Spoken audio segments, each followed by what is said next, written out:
বিশ্বনবী পাগলের মতো একবার হাউজে কাসারে যাবেন, একবার সিরাতে যাবেন, একবার পুলসিরাতের দিকে, একবার হাউজে কাউসারের দিকে পাগলের মতো দৌড়াতে থাকবেন।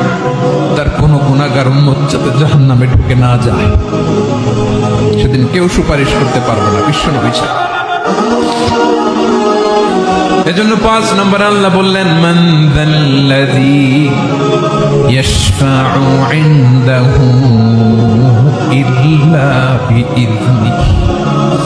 কার সাহস আছে, কার এত বড় বুকের পাটা কিয়ামতের কঠিন দিন আল্লাহর সামনে দাঁড়িয়ে সুপারিশ করবে? কারো ক্ষমতা, কারো ক্ষমতা নাই। বিশ্বনবী সেদিন সেজদায় পড়ে উম্মতের জন্য কাঁদবেন, সবাই কাঁদবে, নফসি নফসি, আল্লাহ আমারে বাঁচাও, আল্লাহ আমারে বাঁচাও। বিশ্বনবী বলবেন, উম্মতি উম্মতি। বিশ্বনবী আমার জন্য কাঁদবেন, আপনার জন্য কাঁদবেন।